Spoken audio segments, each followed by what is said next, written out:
We'd like to give a special shout out to the following people for making this episode and the rest of Act 3 possible: Louis, Malaya, Reg, Daniel Athern, Osterkim, Vanna, Finch, Dr. Dan Venning, Sleepless Berry, Court, Rogue Canoe, John and Muna, Sadie, Zay the Great, Elliot Kane, and Trident. Thank you for your support. Maraming salamat.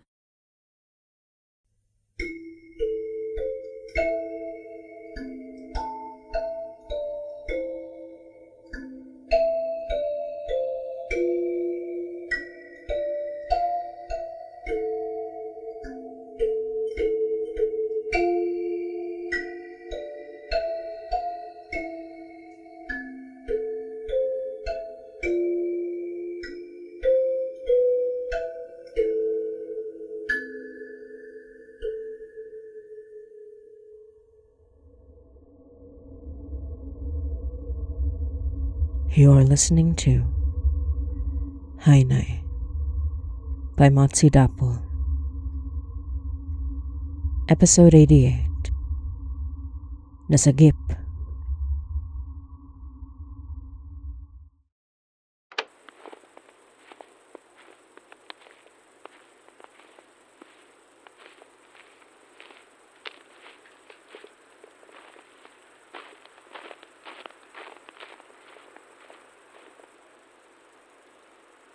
It's you. You're not the one I expected to answer my call. Mari's not available right now. I didn't think a man like Greenwood would actually have an effect on someone like her. He couldn't, but I don't know how much you know. I know he was killed, and I know the only way you can do that to an elder is gruesome. A colleague found his body in the morgue without its head or heart. It didn't strike me as something Mari would do. There's a lot you don't know about her. Well, I suppose I know more about you than I know about her. Michael. Mikey. Not Michael. But you can call me Donner. So I don't feel like I'm 14 again when I'm talking to you. It's good to see you. Well, it's good to see you well, Donner. Last time I saw you, you seemed so much bigger, larger than life. I didn't expect to see you again after that night. But, from what I've heard, you've seen much more of me recently. Yes. I didn't expect you to find that place at the grave, but I couldn't let you become a victim of one of my many mistakes. Not again. I'm glad I was able to save you, but I wish I didn't need to. I wish I hadn't put you in danger. Well, it's not exactly on you, is it? He is. Was. Until Mari took him, of course. I don't know how involved you were with that particular plan, but I hear it's a team effort these days. Yeah. Seems to be a lot that you're hearing. Are you asking how I get my information, detective? You don't get to live as long as I have without having a few good sources. I don't get to live as long as you have, period. Human, remember? Are you saying I'm not human? Apologies. I heard about the attack. I wasn't here. I was dealing with something out of the city. I should have known Vernon would attack out of turn, but I didn't think. What exactly do you mean by dealing with something? Well, that was part of why I wanted to meet. With Mari, but I suppose your position in the department means you need to know too. And once again, it's a result of my mistakes. What happened? I don't know if you know the name Clarence Thompson. Unfortunately. Well, You might know about his greatest crime, which he committed in a cabin he owned deep in the woods just north of here. Back in the day, one of our elders found him and his tortured captives at the cabin and killed him, temporarily. He helped the captives escape and told me about what Thompson had done. I went north to hunt Thompson down, investigate for myself. But when I got there, well, Thompson had been turned inside out, and the cabin was burning. I went down to the basement to investigate and saw horrors beyond imagining. Nothing conjured, nothing from a nightmare or miasma. Banal yet mind-shattering horrors, caused by nothing but the cruelty of man. He was trying to gather more power, and was willing to torture so many poor people to do it. It felt awful to know I couldn't deal with him myself, but his fate was so gruesome that I couldn't feel too much regret about the whole thing. Trying to do such a powerful spell when he knew what we all did about the long winter. If I didn't believe in cosmic justice before, well, what I do regret is not investigating further. I thought I understood it all, and I thought it was best to let the cabin burn. Let the memory of it die, so those that lived could find peace. I didn't realize that Thompson had buried foci under the foundations of that cabin. I didn't know those foci that had absorbed so much death survived the fire. Foci so powerful they formed a miasma that recreated that cabin, and some internet creators found it, decided to explore it. Shit. What happened to them? There were 5 of them. I was only able to save 3. I'm sorry. Where are they? Where are the bodies? Are there any survivors? St. Michael's emergency room. That was yesterday. I'm having one of my colleagues check on them today. She's used to moving around hospitals. Your cannibal friend? So you've heard about Minerva's proclivities. You claim to be a warden, keeping elders in line, but you let that woman kill someone in a hospital room and eat their leg. Minerva is a very discerning woman. She doesn't have to eat human flesh, but it's her greatest passion. At first I thought I'd have to end her, but she's found a way to indulge herself without stepping out of line. She only kills killers, Donner. Those who've gotten away with horrible crimes. And she's very, very thorough with her research. I have a hard time feeling comforted by the idea that you tolerate a woman who eats people, no matter what kind of people she eats. Dead is dead. Whether she eats them isn't really an issue, is it? Besides, don't tell me you've never killed anyone. Not with that gun you've got tucked inside your coat. Thought so. She's never killed innocents. I've made sure of that. But she won't eat every guilty soul either. Not if they're already rotten. Sick. Never good to eat sick meat, even when you have her capabilities. Still, it's not to my taste. But you learn to tolerate a lot when the alternative is civil war. You must know what happened the last time elders went to war with each other. If that happened again, well, you think things are bad now. So it's the greater good? More like the bare minimum. But I've rambled too long. I came here to see Mari, and she's not here. As wonderful as it was to see you, well, I guess I have to ask when I can see her.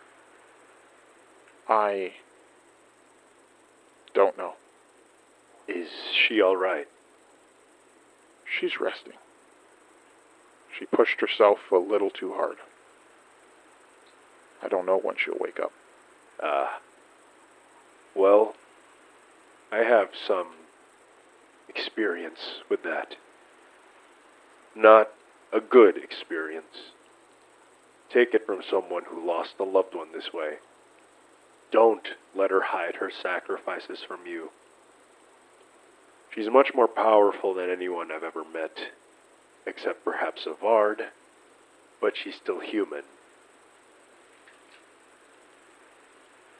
Why? What? Why did you save me? I mean, back then, and recently, I guess. Why did you pull me out of that fire? Well, why wouldn't I? Donner, all those times, it wasn't that I wanted people to die to the foci. I was just always too late. I've since found ways to mitigate the damage they caused, save more people, but back then, you were one of the only ones I was able to save. So I remembered you, even if I might have botched your name. And you're the only one I saved who fate deemed I should meet again. Meeting Mari, the most powerful natural user, is one thing. But seeing you, after I carried you out of that fire, the years start to weigh on you, you know? When you live this long, you start to forget what you were fighting for.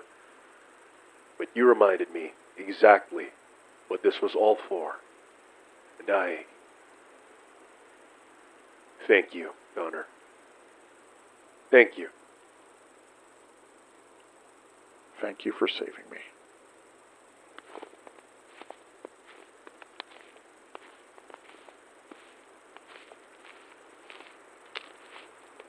Listen, I know you have the little bird I gifted Mari to stay in contact, but would you want one of your own?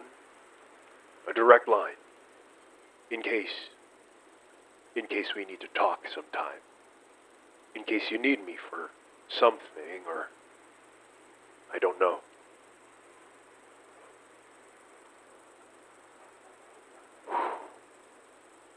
Well, what do you say?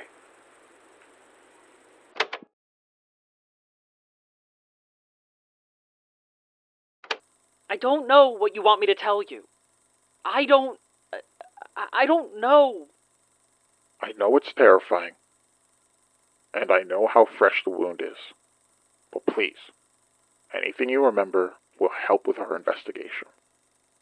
Investigate. So you guys know something? Why wouldn't that place be cordoned off? Why would you let people just... We didn't know it was still around. The place should have burned down decades ago. We didn't think there'd be anything to find. My friends are dead! I should have died! God, we never should have...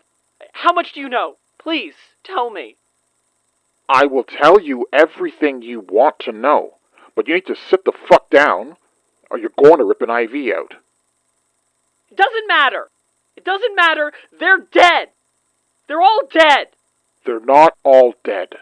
2 of your friends survived, and you. But I saw... It tricks you. It always tricks you. But if you tell me what you saw, I can answer more of your questions. Please. Tell me what you know. Who survived? James Grayson, Colin Price. So Van and Dee... I can come back later. But we need your statement to ascertain exactly what happened. What do you mean, we? So the police know about the haunted murder shit? There's a department for it. And you don't tell people? There's very little known about the phenomenon until recently. That's why we're trying to gather information. To know how to address it, to know how to stop it from happening again. I just don't... I don't know if I can... Like I said, I can come back later. But here, you can contact me anytime at this number if you want to talk. Otherwise, I'll wait for your friends to wake up and get their side of the story. They're not awake yet? No. But they're stable. You said you'd tell me everything I want to know? Yes. Why did this happen? How? It was just an old house. You're a ghost hunter, right? Paranormal researcher, but yeah. For a show? YouTube show. Blog, too. How much do you really believe in paranormal phenomena that you research? I mean, not everyone was fully convinced. We had our believers and skeptics for the show, but I always believed. Even if half the time there was nothing to see. And I was against it, but Van convinced us to fake it, if nothing was reading on camera. Is there a particular reason you believed when your friend didn't? I mean, I've always felt like... And I follow a lot of people who... But for me, it was one of our earliest videos. It was just me and Dee back then. We saw a ghost after breaking into a historical Toronto estate one night. Caught it on camera. After that, I thought it'd be easy to find more, but we'd been doing it for years, and then when it finally happened... Why? Why us? It wasn't you. It was that place. Evil things happened there. The murderer? Sorry. We did our research. But we never would have heard about it if it wasn't for a friend of a friend. Is that why...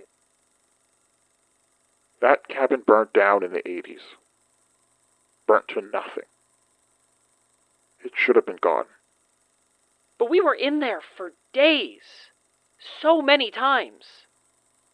It wanted to make you stay. Long enough for it to digest you.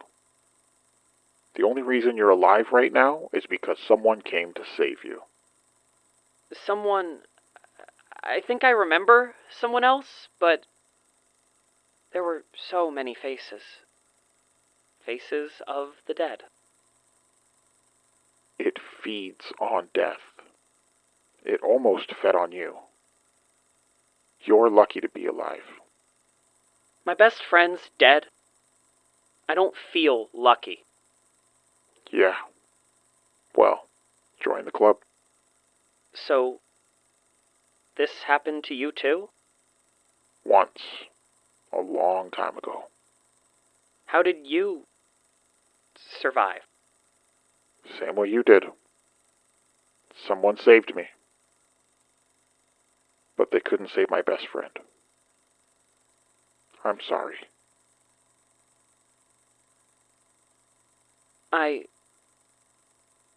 Detective? If something happens, can I... Anytime, kid.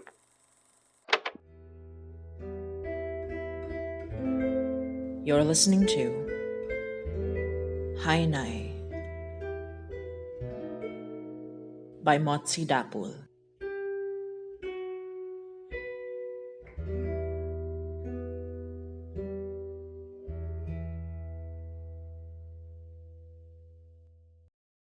Hey everyone, it's Motsi, creator and showrunner of the Hainai podcast. Hainai is a podcast produced by Motsi Dapul, Yoy Halago, and Alyssa Jimenez, and licensed under Creative Commons Attribution Non-Commercial Share-alike 4.0 International License. This episode was co-produced by Jesse Goodsell, and written and directed by Motsi Dapul. The role of the benefactor is played by Matthew Gador, the role of Donner is played by Leon Johnson, and the role of Sal is played by Taylor Michaels. If you'd like to chat with other listeners when this episode goes live, we do a live premiere every Sunday at 9 p.m. ET or Toronto time on our YouTube channel, youtube.com/HainaiPod. To help support the production of Hainai, you can subscribe to our Patreon patreon.com/HiNiPod. You'll get to be part of our early access program, where we release episodes 3 days early on Thursday at 9 p.m. ET or Toronto time. You can also get bonus video, audio, art, and much more. Speaking of Patreon, we'd love to give a special shout out to the following patrons for all their amazing support: Candy Corn Newt, Pamela Chiara, Petra, Emily Cole, Maha, Sai B.A., Prinks Variety, Didi Chanak, Chandra, Tony Baloney, Nay, Boyo, Phoenix Luna, Sabine, Ben, Jess Snow, Nonette Dapul, Mika, Matt Upton, Lauren Walters, Anna, Sooks, Becca Terrier, Melissa, Flying Cabbage, Faye Fungi, Pablo Neurotic, Astra Kim, Megan, Jessie Goodsell, Malaya Light, and Victoria Goodwin. Thank you for all your support. If you subscribe at the ATET tier or the $10 tier and above, you get bonus episodes, bonus content, the full B-sides, and you get your name shouted out on every episode in the credits, just like our wonderful supporters here. If you can't subscribe monthly, you have the option to buy us a milk tea on Ko-fi. That's ko-fi.com/HiNiPod. Our ad-free Hi-Ni album, which has our official music and full episodes from Act 1 and 2, is also available for both patrons and to purchase on our coffee shop. Check out our website, hinipod.com, for more info, and follow us on all our socials, on Twitter, Tumblr, Instagram, Facebook, and Blue Sky, and even our YouTube posts, at HiNiPod, for updates and more information, especially when we have special events. And as always, thank you, we love you, and hanggang sa muli.